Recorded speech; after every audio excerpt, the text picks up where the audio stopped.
There are about 2,200,000,000 Christians on this earth. 1,800,000,000 Muslims. About 1 billion Hindu. 500 million Buddhists. And they say 15 million Jews. I think there's more than that in other religions. But we notice the trend in those other religions. For the first time in the history of Norway, there are more atheists than Christians. 39% of the people in Norway are atheists. In UK, from 1960 until now, over 10,000 churches have been closed. And they say by 2020, another 4,000 churches in UK will be closed. The experts believe that in the year 2070, Islam will become the most populated religion in the world. It's a fact that many churches have been closed down only to be purchased by Muslims to open up masjids. Synagogues closed down only to be turned into masjids. It's all over in Europe, all over in America. Let me share this with you. Sweden, 4,515,000 atheists. 46% of the population atheists. Netherlands, 6,769,000 atheists. 40% of the population atheists. United Kingdom, 25,920,000 atheists. 40% of the population atheists. Germany, 30,855,000 atheists. 38% of the population atheists. Japan, 58,342,000 atheists. 46% of the population atheists. China, 1,029,000,000 atheists. 75% of the population atheists. But we ain't worried. You say churches are closing down, we're building masjids. You saying synagogues are being closed, we're building masjids. Never forget what the Prophet, peace and blessing be upon him, said.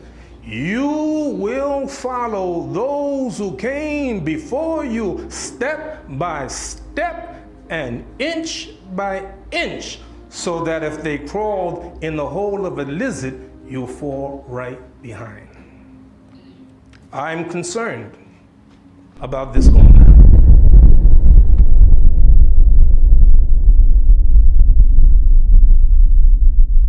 Someone once said, seeing is believing. I get what you're saying, but really, not seeing is believing. Seeing is affirmation. The Prophet said, Ya Aisha, هذا جبريل يقرأ عليك السلام. قالت عليه السلام ورحمة الله وبركاته ترى ما لا أراه. Oh, Aisha, here is Jibril giving you the greetings. Did Aisha see Jibril? No. She returns the greeting. And then she said, Ya Rasulullah, you see what I don't see. Allah asked the angels, what are my slaves saying? Of course, he knows the answer. What are my slaves saying here in London? What are they saying in New York and Detroit? What are they saying in the Netherlands? What are my slaves saying? Subhanallah, Alhamdulillah, Allahu Akbar. That's what the angels say. Allah asks the question, how ra'awni? Do they see me? Yaquluna la nara'uka. No, ya Allah, they don't see you.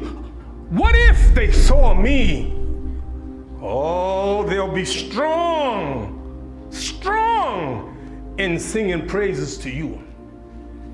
And this is why the Prophet, peace and blessing be upon him, said, Allahumma la aisha illa aishul akhirah. Oh Allah, there is no life except the life of the hereafter. You are bedazzled by this life, this short life. But there's something about Allah. One thing you will learn about him, he's not going to force you. He's not going to make you. There are a lot of reasons people leave the fold of Islam. Let me give you two basic ones. Number one, I call it a slow leak. A slow leak. You know the experiment of the frog in hot water. So the scientist, he takes a bowl and heat it up, it's boiling water. And they take the frog and put the frog in the water. Immediately, the frog jumps out of the water. Why? Because of the intensity of the heat. Every living animal can't stand heat, so it runs from the fire.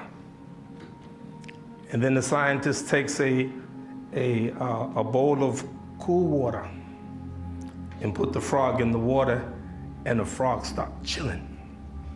He's swimming, he's cooling out, having a good time. And then the scientist puts a very low flame under the pot, and the water slowly, ever so slowly, begins to heat up. And that frog stayed in the water until it died. And the reason is because it couldn't distinguish the subtle changes. Our children are like that. They're listening to influences. They stop reading the Quran. They're reading other people's stuff.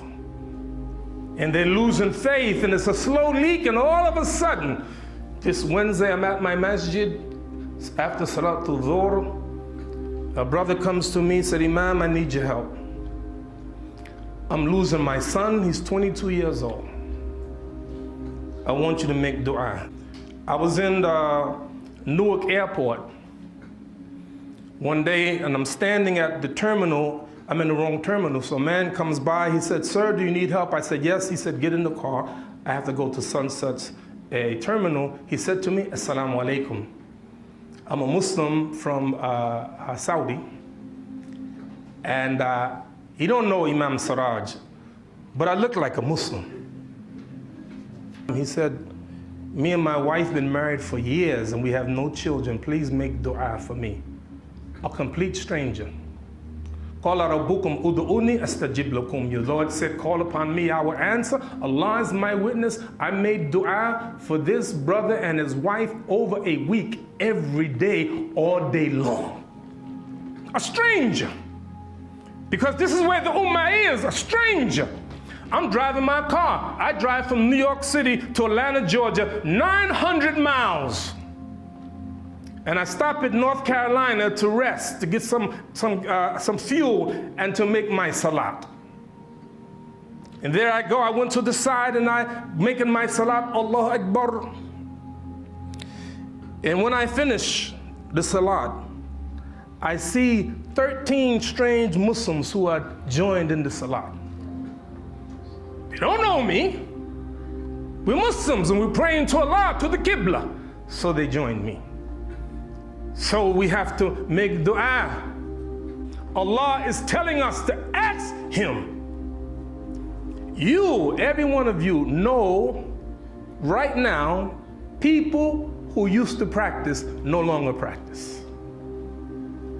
Everyone could be in your family members, son, your daughter, your mother, your father, your uncle, your grandfather, your friend, your best friend. Many of them leaving the fold of Islam. Why? And the Prophet, peace and blessing be upon him, gave us a clue. Person will begin in the morning believing, and by the end of the day, disbelieve. Person believe in night, and by the morning they disbelieve. What is it? It's not a slow leak, it's a blowout. And the blowout is the trials. You see, these tests will reveal. You can be an imam, you can be an alim, you can be this and you can be that. But when that test comes, one day a man said to the Prophet alayhi salatu wasalam, Ya khair al-bariyah, oh, the best of creation. Our Prophet, peace and blessing be upon him, was unbelievable. And if you study him, alayhi salatu wasalam, he's always deferring to other prophets. Give a couple examples. He said, Dhaka Ibrahim, the best of creation is Abraham.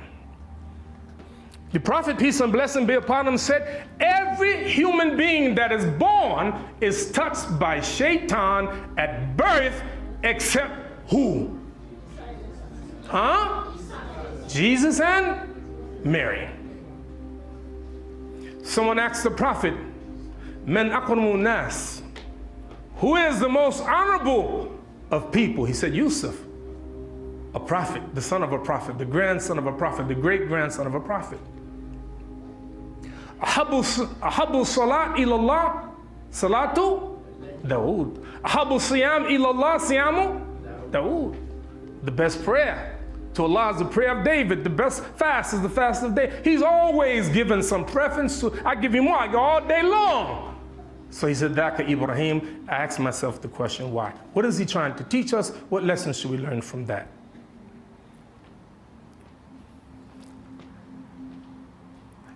Shabir, in the Bible, is a verse very similar to the Quran. Allah did take Abraham as a Khalil. That's in the Bible. The Prophet, peace and blessing be upon him, said, one prayer in my masjid is better than 1,000 prayers in any other masjid. Ila al-masjid al-haram, except Masjid Haram. One prayer in Masjid Haram, the house that Abraham built, is better than 100,000 prayers in any other masjid. Tell me if you agree with me. Kullu nafsin dha'iqatul maut. You agree? Every soul shall taste of death. And when we're resurrected, we'll be resurrected naked. And the Prophet said, Ibrahim alayhi salatu wasalam will be the first one dressed on Yom al-Qiyamah. There's a named John Hagee, televangelist. He was given a speech, and I listened to other people, by the way. I listened to Christians and Jews and other scholars of their religion. I want to hear what they're saying. And he gave a speech, and he said, he was quoting the Bible, God said in Genesis, the 12th chapter and the 3rd verse, whoever curses Israel, God will curse. And whoever blesses Israel, God will bless. And it's in his book, Jerusalem Countdown, chapter 18. So you know me, I'm like this. If you said it, I'm going to check it out. So I got a hold, because I don't remember reading it. So I got a hold of the Bible. I went to Genesis, the 12th chapter and the 3rd verse. You know what it said? Abraham, whoever curses them, God will curse. And whoever blesses him, God will bless. Why you change it? Why did you change it? You pray every day. Allahumma salli ala Muhammad wa ala ali Muhammad. Kama sallaita ala Ibrahim wa ala ali. There's not a prayer that Muslims make except we mention Ibrahim alayhi salatu wasalam. He's special. And I asked myself the question, why? I found the answer. In the Quran, I'm going to quote this ayat, say a few things, and then we close. I'm almost finished. وَإِذِ ابْتَلَى إِبْرَاهِيمَ رَبُّهُ بِكَلِمَاتٍ فَأَتَمَّهُنَّ. That's it. And when we tested Abraham with tests, he passed every test. He passed every test. You go along the line and you see the tests. One of them, the most remarkable to me, seems to me a conversation, a private conversation that Ibrahim had with his wife Sarah. No one is there except Allah. Ya Sarah, laysa ala wajhi ardi mu'min ghairi wa ghairuki. Oh Sarah, there is not one believer on the face of the earth other than you and me. Who you think you are? You want to leave Allah's deen? Because you're sophisticated now? You know, Wallahu ya'lamu wa antum la ta'lamun. Allah knows and you don't know. You think now, you big shot. You went to the university now, you big shot. You know better now than what Allah has revealed and better than the Prophet, peace and blessing be upon him. And you're going to leave Islam? Are you crazy? Wallahi, I can't see myself leaving Islam.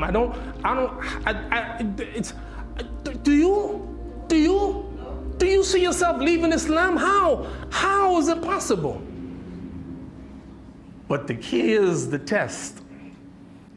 There's a young Muslim, used to pray all the time, couldn't get a job. Allah blessed him with a job, he stopped praying. It's a test. So brothers and sisters, every day we're going to be tested.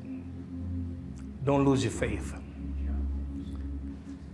Do you know that every once in a while when you read the Quran and the Sunnah, you will see that the people in Jannah can see the people in hell, and the people in hell can see the people in Jannah. A lot of examples, I give you one. The Muslims will look down in hellfire and recognize the people in the hellfire. Oh Allah, our brothers, they used to fast with us, they used to pray with us, they made Hajj with us.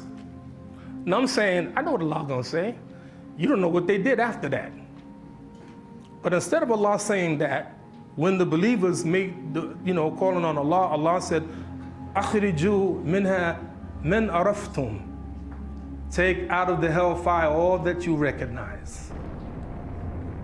You see, we don't know Allah. We think we know Him, we don't know Him. So we ask Allah to forgive us our sins, save us and our family from the fire.